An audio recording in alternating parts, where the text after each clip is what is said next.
بسم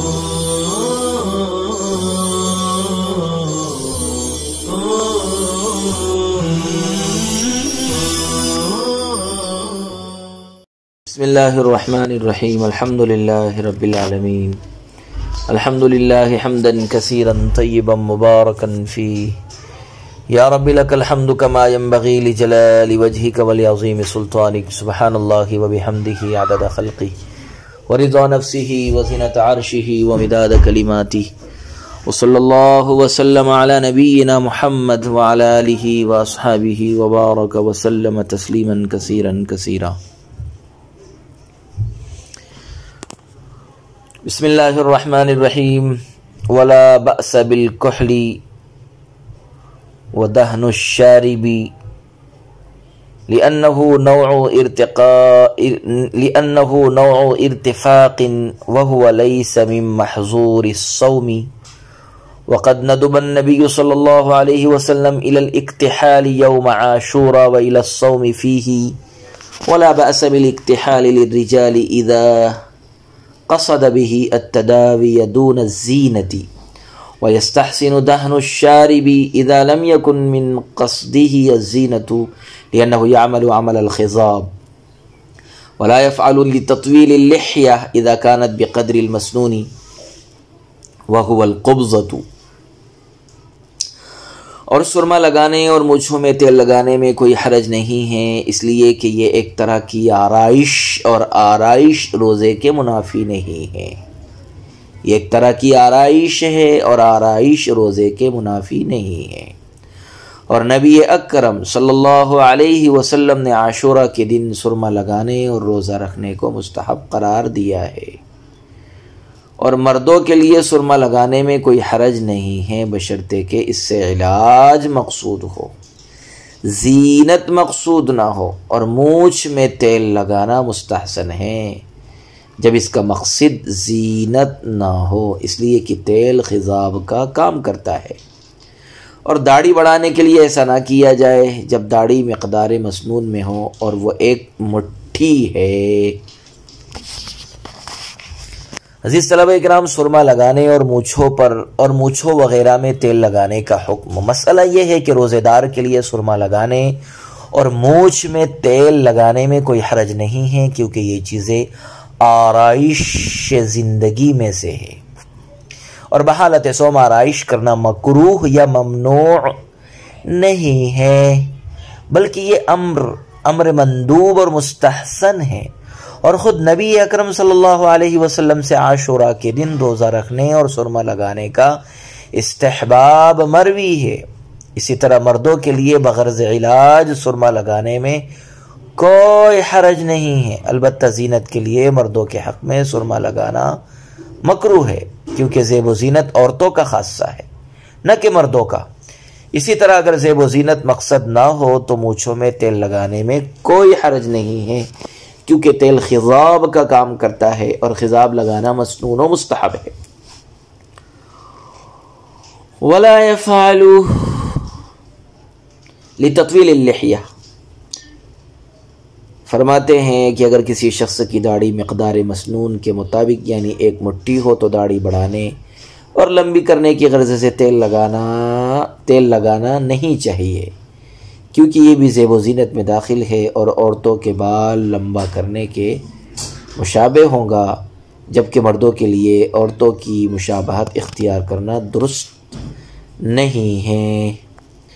ولا بأس بالسواك الرطب بالغداة والعشي للصائم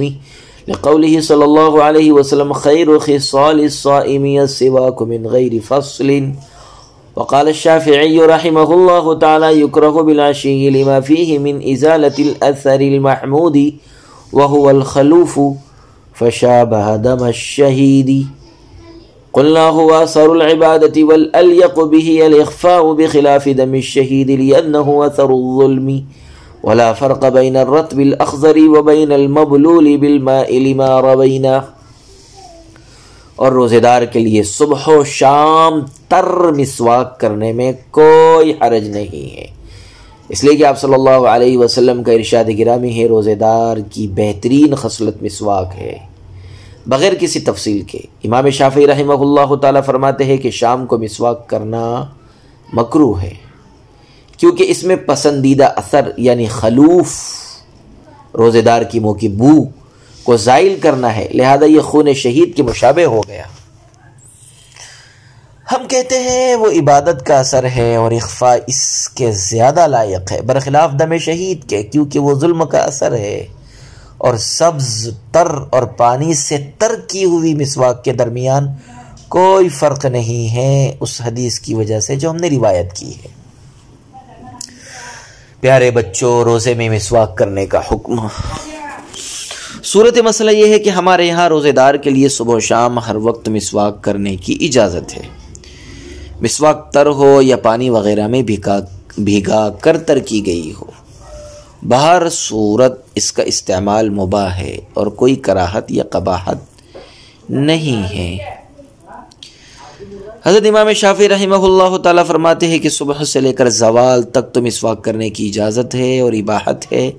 لیکن زوال کے بعد مسواک کرنا مکروہ ہے، کیونکہ حدیث میں ہے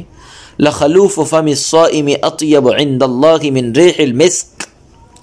روزے دار کی منہ کی بو اللہ کے نزدیک مشک سے زیادہ پسندیدہ ہے، اور ظاہر ہے کہ مسواک کرنے سے یہ بو زائل ہو جائے گی، اس لیے زوال کے بعد روزے دار کے لیے مسواک کرنا مکروہ ہے۔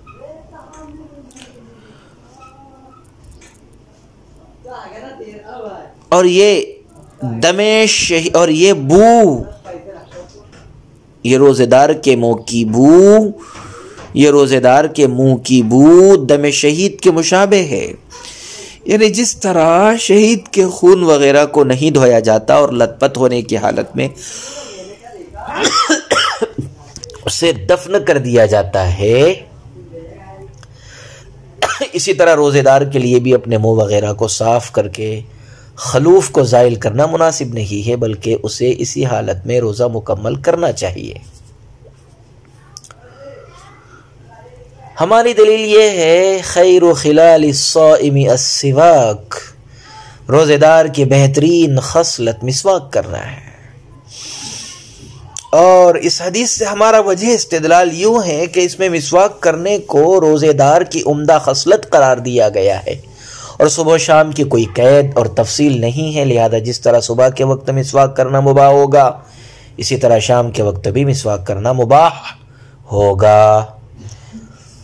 ہماری دوسری دلیل یہ ہے کہ آپ صلی اللہ علیہ وسلم نے ہر نماز کے لیے مسواک کو مسنون قرار دیا ہے، اور مسواک والے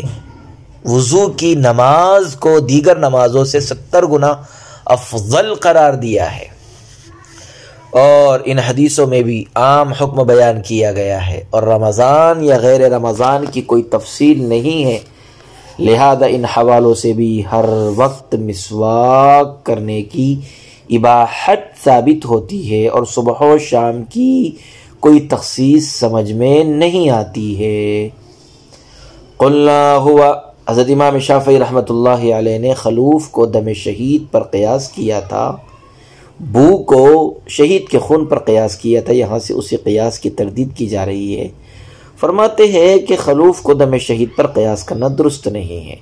اس لیے کہ روزہ عبادت ہے اور خلوف اسی عبادت کا اثر ہے، اور عبادت کے لیے اخفاء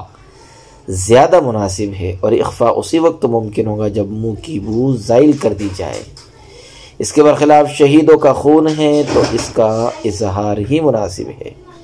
کیونکہ وہ ظلم کا اثر ہے، لہذا شہید کے لیے میدان قیامت میں اپنے خصم کے خلاف کھڑا ہونے کے لیے خون کی بقا زیادہ ضروری ہے، قاتل کے خلاف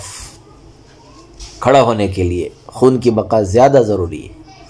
ولا فرقہ، فرماتے ہیں کہ مسواک خواہ سبز اور تر ہو، خواہ پانی سے اسے تر کیا گیا ہو،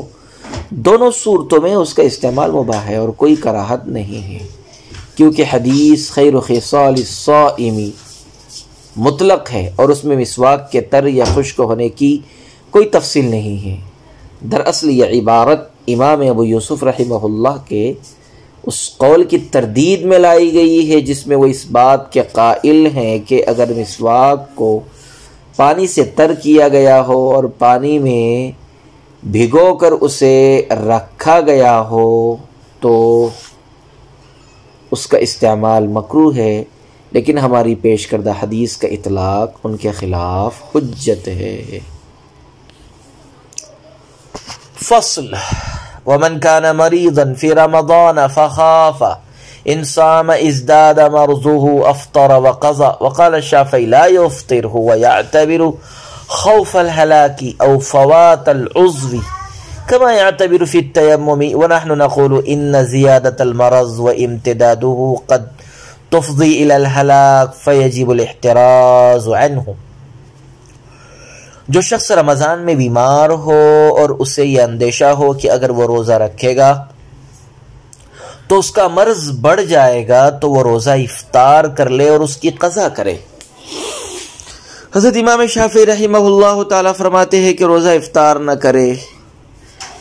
وہ ہلاکت کے خوف کا یا عضو کے فوت ہونے کے خوف کا اعتبار کرتے ہیں، جیسا کہ تیمم میں یہی اعتبار کرتے ہیں۔ ہم کہتے ہیں کہ مرض کی زیادتی اور اس کی طوالت بھی کبھی کبھی ہلاکت تک پہنچا دیتی ہے، لہذا اس سے بھی احتراز ضروری ہے۔ مریض کے روزوں کا بیان۔ عزیز طلبہ، صورت مسئلہ یہ ہے کہ اگر کوئی شخص رمضان میں بیمار تھا اور اسے یہ اندیشہ ہوا کہ اگر روزہ رکھے گا تو اس کا مرض بڑھ جائے گا، تو ہمارے یہاں اس شخص کے لیے حکم یہ ہے کہ وہ روزہ نہ رکھے اور صحت مند ہونے کے بعد اس کی قضا کر لے۔ حضرت امام شافعی رحمۃ اللہ علیہ فرماتے ہیں کہ معمولی اور ہلکی پھلکی بیماری میں روزہ افطار کرنے کی اجازت نہیں ہے، بلکہ اگر روزہ رکھنے سے انسان کو اپنی ہلاکت کا اندیشہ ہو یا اپنے کسی عضو کے تلف ہونے کا خطرہ ہو تب تو اس کے لیے روزہ نہ رکھنے کی اجازت ہے، ورنہ نہیں۔ جیسا کہ تیمم میں حضرت امام شافعی رحمہ اللہ تعالیٰ کی یہی قید ہے کہ اگر پانی کے استعمال سے جان کی ہلاکت یا کسی عضو کے ضیاع کا اندیشہ ہو تب تو تیمم کی اجازت ہے، ورنہ سردی، زکام اور کھانسی جیسی معمولی بیماریوں میں نہ تو تیمم کی اجازت ہے اور نہ ہی روزہ افطار کرنے کی اجازت ہے۔ اس سلسلے میں ہماری دلیل قرآن کریم کی آیت ہے فَمَنْ كَانَ مِنْكُمْ مَرِيضًا أَوْ عَلَى سَفَرٍ فَعِدَّةٌ مِّنْ أَيَّامٍ أُخَرَ۔ اس آیت سے وجہ استدلال بئی معنی ہے کہ اس میں علی الاطلاق ہر مریض کے لیے روزہ نہ رکھنے کی رخصت دی گئی ہے، مگر چونکہ قیاس و قرائن سے سخت اور پریشان کن بیماری میں ہی افطار کی اجازت ہے اور مرض کے بڑھنے یا طویل ہونے کا اندیشہ اس بیماری میں داخل ہے، اس لیے ان امراض کے پیش نظر روزہ نہ رکھنے کی اجازت ہوگی۔ وَنَحْنُ نَقُولُ، اس کا حاصل یہ ہے کہ امام شافعی کا رخصت افطار کو خوف ہلاکت یا فوات عضو کے اندیشے کے ساتھ خاص کرنا درست نہیں ہے، بلکہ کبھی کبھی مرض کا اضافہ اور اس کی طوالت بھی ہلاکت کا سبب بن جاتی ہے، لہذا ان صورتوں میں بھی احتیاط کرنا ضروری ہے۔ وَإِن كَانَ مُسَافِرًا لا يستضر بالصوم فصومه أفضل وإن أفطر جاز لأن السفر لا يعرى عن المشقة فجعل نفسه عذرا بخلاف المرض فإنه قد يخفف بالصوم فشرط كونه مفضيا إلى الحرج۔ وقال الشافعي رحمه الله تعالى الفطر أفضل لقوله صلى الله عليه وسلم ليس من البر الصيام في السفر ولنا أن رمضان أفضل الوقتين فكان لداه فيه أولى وما رواه محمول على حالة الجهد۔ اور اگر مسافر روزے سے تکلیف محسوس نہ کرتا ہو تو اس کے لیے روزہ رکھنا افضل ہے، اور اگر وہ روزہ نہ رکھے تو بھی جائز ہے، کیونکہ سفر مشقت سے خالی نہیں ہوتا، اس لیے نفس سفر ہی کو عذر قرار دیا گیا ہے برخلاف مرض کے، اس لیے کہ کبھی کبھی روزے سے مرض ہلکا ہو جاتا ہے، لہذا مرض کے مفضی الی الحرج ہونے کی شرط لگائی گئی ہے۔ حضرت امام شافعی رحمہ اللہ تعالی فرماتے ہیں کہ افطار کرنا افضل ہے، اس لیے کہ آپ صلی اللہ علیہ وسلم کا ارشاد گرامی ہے سفر میں روزہ رکھنا نیکی نہیں ہے۔ ہماری دلیل یہ ہے کہ رمضان 2 وقتوں میں سے افضل ہے، اس لیے رمضان میں ادا کرنا اولا ہے، اور امام شافعی رحمہ اللہ تعالی کی دلیل کردہ حدیث مشقت کی حالت پر محمول ہے۔ پیارے بچوں، مسافر کے روزے کا بیان۔ صورت مسئلہ یہ ہے کہ اگر مسافر کو روزے سے تکلیف نہ ہوتی ہو تو اس کے لیے روزہ رکھنا افضل ہے، لیکن اگر وہ روزہ نہ بھی رکھے تو یہ جائز ہے اور اسے روزہ نہ رکھنے کا اختیار ہے، کیونکہ سفر میں عموماً پریشانی ہوتی ہی ہے اور سفر بہت کم مشقت سے خالی ہوتا ہے، اس لیے شریعت نے نفس سفر ہی کو عذر قرار دے دیا ہے، برخلاف مرض کے، کیونکہ مرض کبھی کبھی روزے سے ہلکا ہوتا ہے اور بہت سے امراض کے لیے روزہ رکھنا ہی مفید ہے، اس لیے مرض میں مطلقاً افطار کی رخصت نہیں دی جائے گی، بلکہ یہ شرط لگائی جائے گی کہ اگر مرض مفضی الی الحرج ہو تو اس میں روزہ نہ رکھنے کی اجازت ہے، لیکن اگر مفضی الی الحرج نہ ہو تو پھر روزہ رکھنا ہی افضل ہے، افطار کی اجازت نہیں ہے۔ وقال الشافعی رحمہ اللہ تعالی،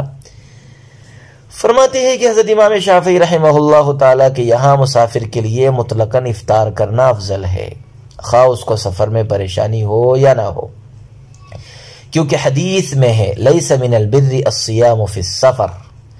یعنی سفر میں روزہ رکھنا کوئی نیکی نہیں ہے۔ اس حدیث سے حضرت امام شافعی رحمۃ اللہ علیہ کا وجہ استدلال بئی معنی ہے کہ اس میں مشقت اور غیر مشقت کی کوئی قید نہیں ہے، اور مطلقاً مسافر کے روزے کو نیکی ہونے سے خارج کر دیا گیا،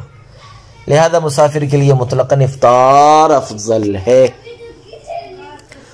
ولنا، ہماری دلیل یہ ہے کہ رمضان کے روزوں کی ادائیگی کے 2 وقت ہے۔ نمبر 1، پہلا وقت یہ ہے کہ انہیں ماہ رمضان میں ہی ادا کیا جائے، اور دوسرا وقت یہ ہے کہ انہیں رمضان کے علاوہ دوسرے وقتوں میں ادا کیا جائے، جیسا کہ قرآن کریم کا ارشاد گرامی ارشاد ہے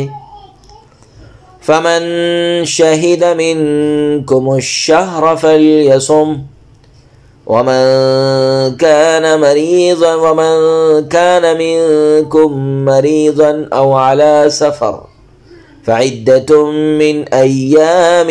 أُخَرَ۔ پہلی آیت سے رمضان میں ادائیگی کا مفہوم نکلتا ہے، جبکہ دوسری آیت سے غیر رمضان میں ادائیگی کا جواز ثابت ہو رہا ہے، اور یہ بات طے ہے کہ رمضان کے روزے کو رمضان میں ادا کرنا زیادہ افضل ہے، کیونکہ یہ مہینہ تمام مہینوں سے زیادہ مقدس متبرک ہے، اور کوئی بھی مہینہ یا وقت فضیلت و برکت کے حوالے سے رمضان کا ہم پلہ نہیں ہے۔